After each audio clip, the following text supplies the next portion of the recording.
ஐயா வணக்கம். வாழ்க வளமுடன். இறைசக்திக்கு நன்றி. மைண்ட் பவர் ஹீலர் ராமையா அவர்களுக்கு நன்றி. ஐயா இப்போ சர்க்கரை நோயை சரியாக முழுமையாக குணப்படுத்த முடியுமா அப்படின்ற ஒரு கேள்வி.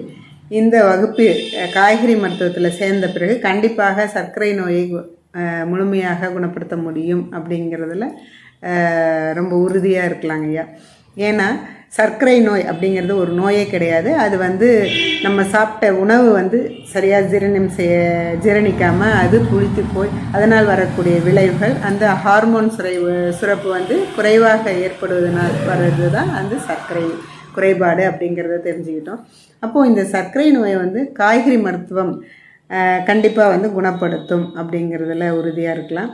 காய்கறி மருத்துவத்தையும் சேர்த்து மனதை எப்படி வளப்படுத்தலாம் அப்படிங்கிறதையும், மனதை வளமையாக வைத்து கொள்வதன் மூலயமாகவும், அப்புறம் இந்த சிரிப்பு யோகா, அது ரொம்ப அற்புதமான ஒரு கலை. அந்த சிரிப்பு யோகாவை நாம் எவ்வாறு பயன்படுத்தணும் அப்படின்னு தெரிஞ்சுக்கிட்டோம்னா நம்ம உடலில் உள்ள ஹார்மோன்கள் எப்படி சுரக்குது அப்படிங்கிறத நல்லா நம்ம தெரிஞ்சுக்கலாம். இந்த சிரிப்பு யோகாவின் மூலமாகவும் காய்கறி மருத்துவத்தின் மூலமாகவும் மனதை வளப்படுத்துவதன் மூலமாகவும் சர்க்கரை குறைபாடை கண்டிப்பாக சரி செய்ய முடியும் அப்படிங்கிறதுல ரொம்ப ஒரு ஆணித்தரமான நம்பிக்கை இருக்குதுங்கய்யா. அடுத்தது பார்த்திங்கன்னா, அனைத்து நோய்களையுமே இந்த மூன்று நிலைகள் மூலமாக நம்ம சரி செய்ய முடியும்.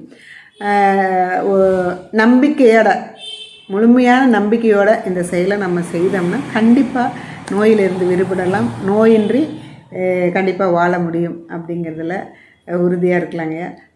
ரொம்ப சந்தோஷம். ரொம்ப நன்றிங்க ஐயா. இந்த பிரபஞ்சத்திற்கு நன்றி. இந்த வாய்ப்பை அளித்த பிரபஞ்சத்திற்கும் உங்களுக்கும் நன்றிகள் ஐயா. வாழ்க வளமுடன்.